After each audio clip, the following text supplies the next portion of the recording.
Fala, estudante, beleza? Continuando a nossa playlist de como estudar para o Enem, hoje nós vamos ver como estudar história para o Enem com um professor de história fantástico. O cara parece ator da Globo, hein? Então fique de olho que a nossa videoaula já vai começar.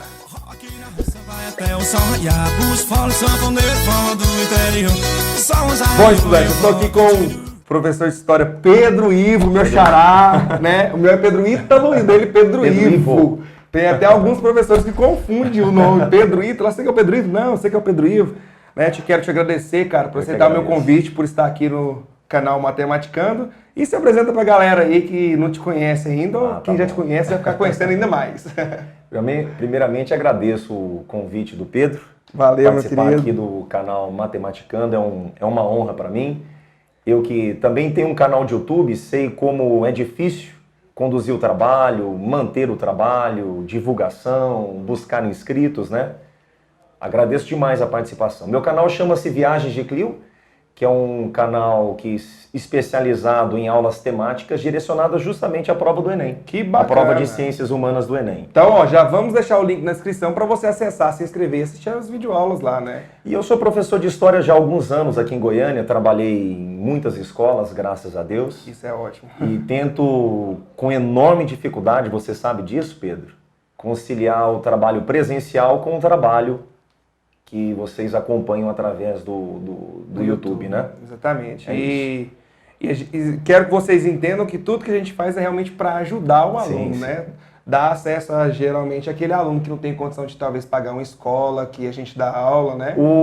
A minha grande motivação ao montar o canal Viagens de Clio foi essa. Fazer com que a minha aula alcance um aluno que talvez não tenha as mesmas oportunidades que outros alunos, né? Exatamente. Auxiliar de alguma maneira. Na nossa época era diferente, né? Não tinha tanto acesso. Não tínhamos esses recursos, né? Eu sou um pouquinho só mais novo que o Pedro Ivo. Pouca coisa. Só pouca coisa. E na minha época já não tinha, não tinha tanta coisa de acesso à internet. Era internet escassa, o computador era muito caro. E hoje em dia, galera, realmente, olha só não se dá bem na prova quem não quer. Porque se o aluno acesso, se ele tiver disciplina, estudo, né?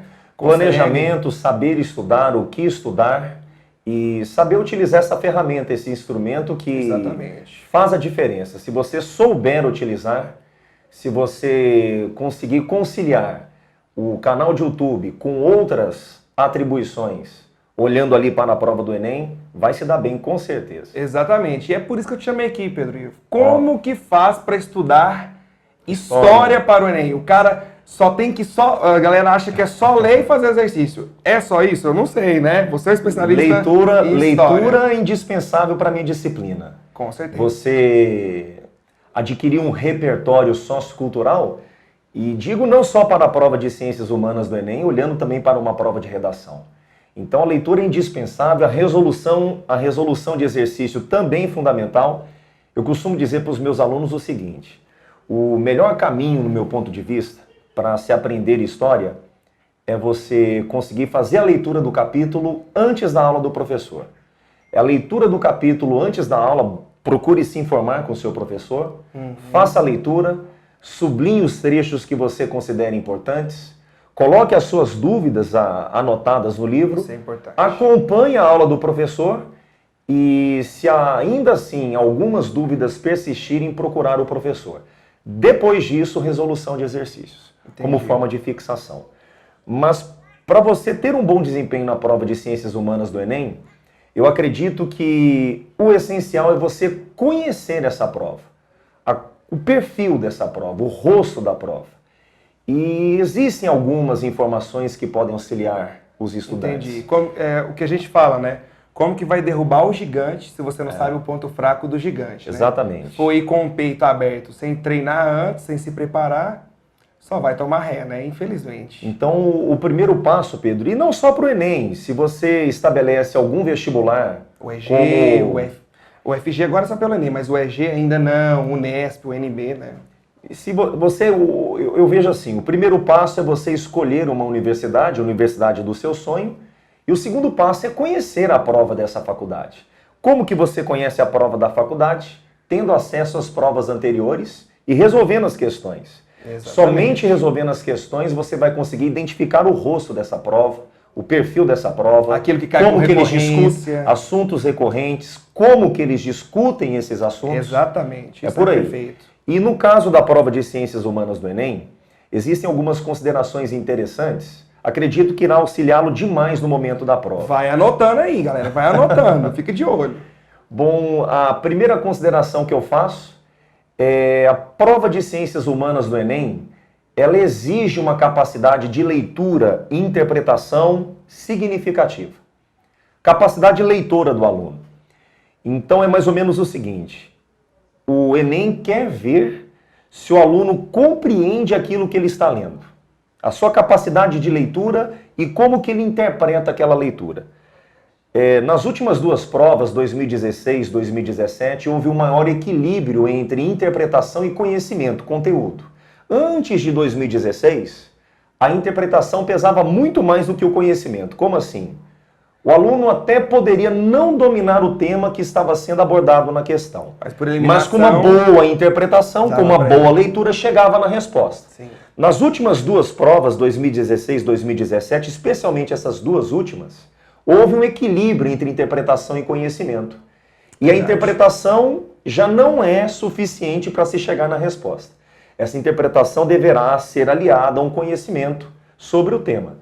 Então essa é a primeira consideração que eu faço. É uma prova que vai exigir uma capacidade de leitura e de interpretação do estudante. Lembrando que as últimas duas provas equilibraram conhecimento e interpretação e acredito que será mantido para 2018. Sim, a FGV, né, vai continuar a mesma ideia, então eu também acho que não vai mudar isso aí. Esse perfil ele vai ser mantido. Como imaginavam que não seria em 2017, foi mantido em 2017. Diga-se de passagem, uma prova de ciências humanas impecável, muito boa. Muito boa mesmo. Mas existem outros pontos, Pedro, que eu considero fundamentais para que você tenha um bom desempenho na prova de ciências humanas. Então. É interessante você ficar atento que o Enem não tem o perfil de cobrar efemérides, datas comemorativas. Não tem esse perfil. E são muitas datas comemorativas em 2018. Eu vejo vários professores falando de datas comemorativas. Não tem esse perfil. Não tem esse perfil. Não tem esse perfil. Isso se você pegar as provas de 2009 a 2018, a 2017, desculpe, não tem o perfil. Certo. Se acontecer em 2018, será uma surpresa. E digo com conhecimento de causa porque eu fiz um levantamento recente da prova de Ciências Humanas do Enem, pegando questão por questão, prova por prova. Eu analisei as provas de 2009 a 2017, primeira, segunda e terceira aplicação. Só para você estar meio perdido, 2009 foi o primeiro ano que o Enem foi 180 questões. Antes eram 2 domingos e a partir do ano passado eram sábado e domingo, né? E a partir do ano passado se tornaram 2 domingos, tá? Então só para você que não tá meio perdido nisso. Por isso que ele tá falando a partir de 2009. Mas o primeiro Enem foi a partir de 1998, com o novo formato, com o formato atual, a partir de 2009. Nós costumamos dizer que é o novo Enem a partir de 2009, que as questões passam a serem amparadas, direcionadas por uma ideia de competências e habilidades. Exatamente. Agora, fazendo esse levantamento, eu percebi que o Enem não tem o perfil de cobrar efemérides, datas comemorativas. E são muitas nesse ano. Você tem os 70 anos da Declaração Universal dos Direitos Humanos, 30 anos da atual Constituição Brasileira de 1988, 70 anos da formação do Estado de Israel, 50 anos do assassinato de Martin Luther King, 50 anos do Maio Francês e não para. São muitas datas comemorativas. Ano passado foi uma euforia por causa do centenário da Revolução Russa, acompanhando alguns canais, acompanhando até matérias na televisão. No Fantástico trouxe uma matéria bem interessante dias antes da prova do Enem do ano passado, e o professor de História dando ênfase, é o centenário da Revolução Russa, vai cair na prova. Pensei comigo, se cair será uma surpresa, e de fato não caiu. Então, é interessante fazer essa observação que o Enem não tem esse perfil. Significa que não irá cair? Não é isso. Não tem o perfil. Analisando as provas anteriores, não tem essa tendência. Se aparecer, enfatizo, reforço, vai ser uma surpresa para mim. Mas esses assuntos valem caso você esteja se preparando para outras provas, para vestibulares.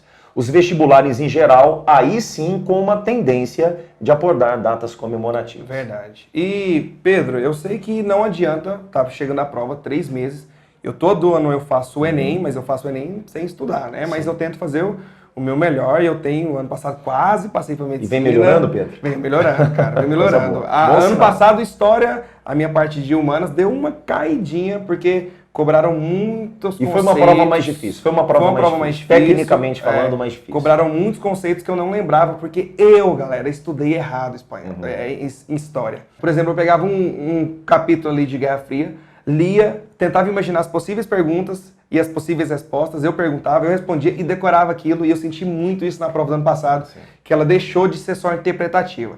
Por que eu tô perguntando isso? Porque tá chegando a prova do Enem e o aluno fica desesperado e começa a ler o livro de história ali, começa a ler mapas mentais, começa a ler resumos e acaba não aprendendo nada. Pelo seu estudo, pelo estudo que eu faço também em matemática, a gente consegue perceber aqueles conteúdos que sempre caem no Enem, que tem caído com maior ocorrência.